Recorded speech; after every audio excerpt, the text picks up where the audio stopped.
Spending Too Much Time at Airports by Zvi Mowshowitz, August 15, 2025. In honor of Nate Silver's analysis of when to leave for the airport, and because it's been an intense week, I thought I'd offer my thoughts on various related questions. Buying the ticket. As far as I can tell, the major booking portals for tickets are all basically the same. I've been using Orbitz for a long time because I'm used to the interface. It is clean, and I have confidence it works. The times I checked Kayak and so on, they all seem to be exactly the same. I still book tickets manually rather than using an AI agent.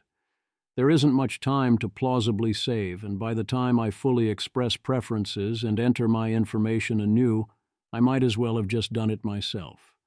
It also means I look at alternatives, which helps me keep tabs. My heuristic is to book a little over 2 weeks in advance, but not to book much more in advance of that in case plans change or want to change, since an expectation price changes are pretty small and maybe you decide to stay an extra day for some reason, even if you are confident you won't cancel.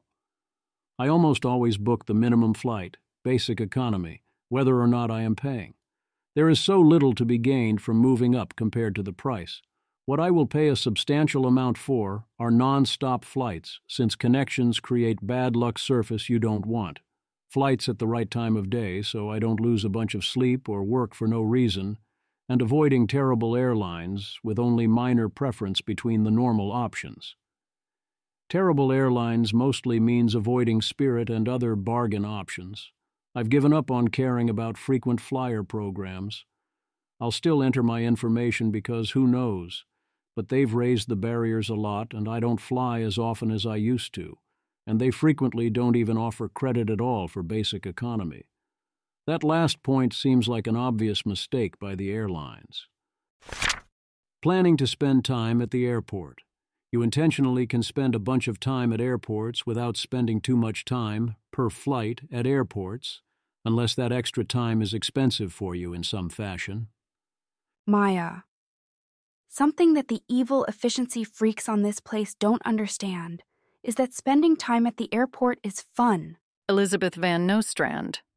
Should I take 5% risk of missing an irreplaceable Christmas flight, or be on my laptop in a slightly worse place for 30 minutes? Easy choice.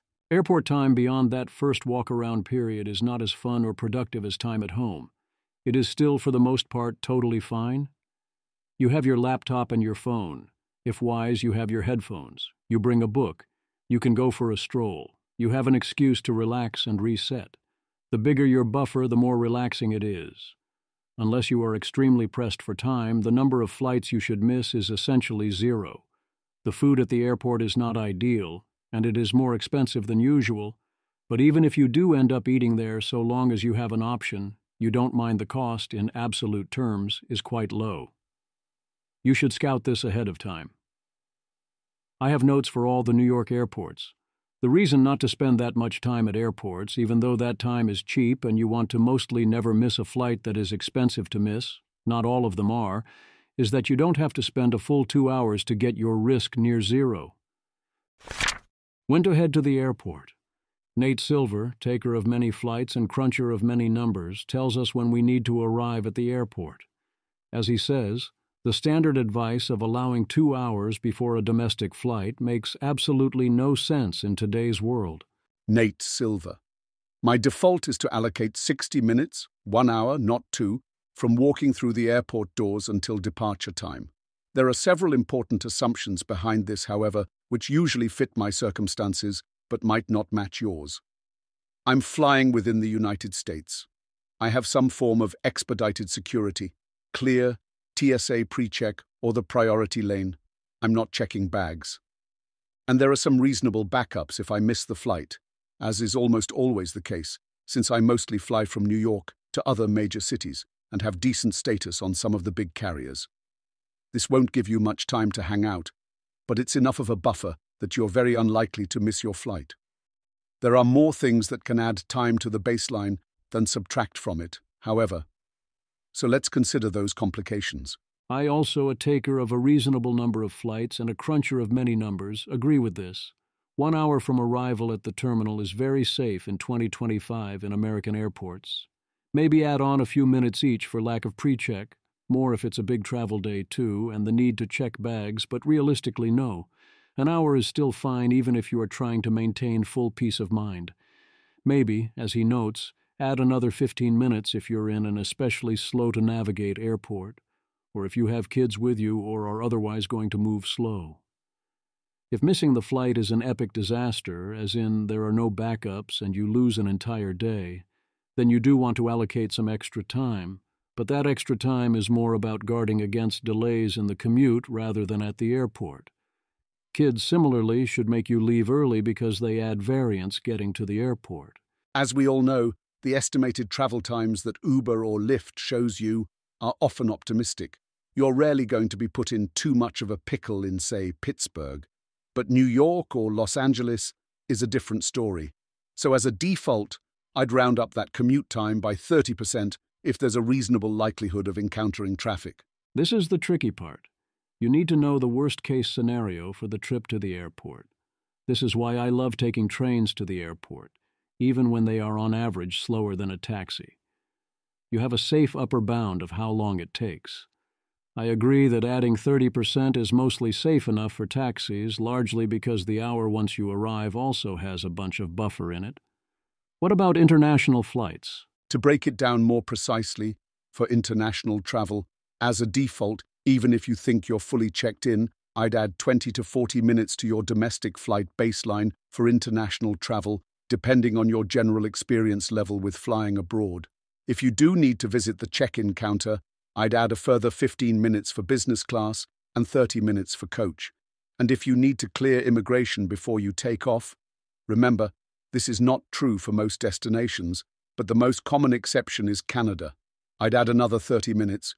If missing the flight would cause a huge inconvenience, your best friend annoyingly decided to hold a destination wedding in Buenos Aires. You're the best man, and it's last flight of the day. You might add more time still, but this sort of situation can also apply for domestic flights, so we'll cover these cases later. He also emphasizes the need to consider what happens if you miss the flight. Are you out a day? Do you miss an important event? Is there a next flight? Nate offers a handy spreadsheet for doing approximate calculations. The two most underrated considerations are how much you like airports, which Nate Silver does take into account, and peace of mind. If you don't mind the extra time, why not play it safe? And most of all, if you or someone you are traveling with is easily stressed about missing a flight, why not play it safer to avoid the stress? When I travel with anyone in the family, I'd much rather be a lot too early than have to cut it close, even if I know I'm never actually going to miss the flight. If you are aiming for 2 hours or more at the airport, then either you have something specific you actively want to do there, or you had nothing better to do. There was very large uncertainty about your trip getting there. You took the only available shuttle or ride you had available, or you are almost certainly making a mistake. Packing your own bags and boarding the plane.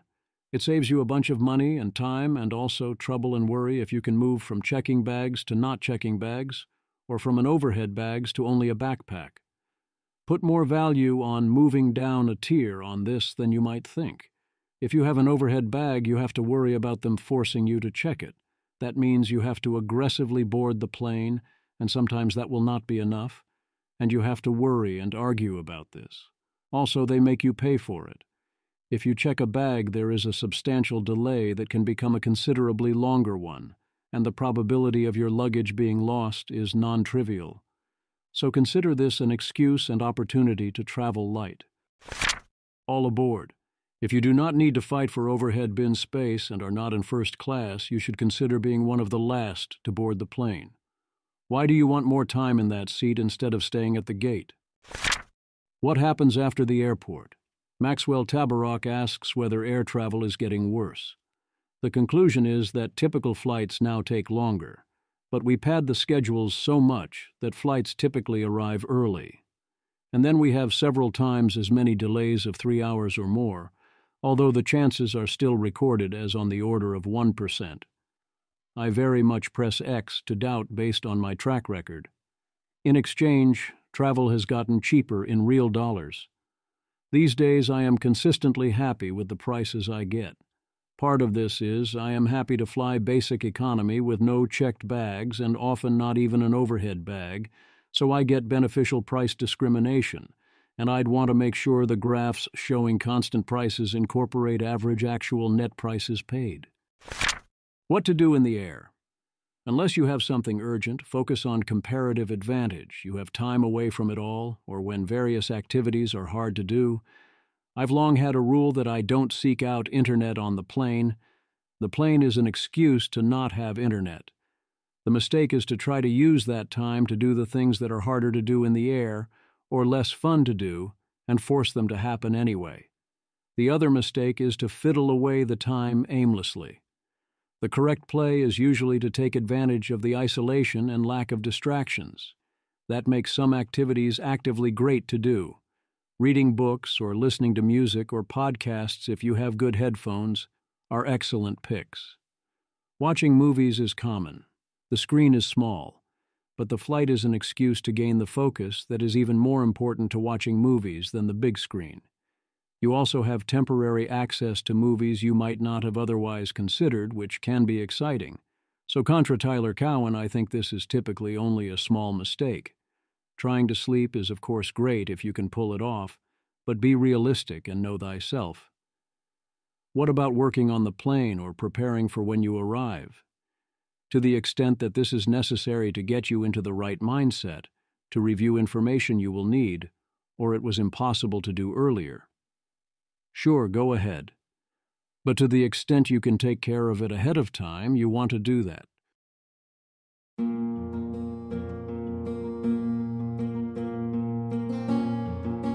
This has been an episode of the Don't Worry About the Vase podcast.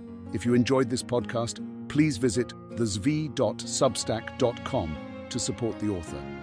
If you enjoy having AI-narrated episodes, please note this is a listener-supported podcast. To receive new posts and support the cost of creation, consider becoming a subscriber at dwatvpodcast.substack.com.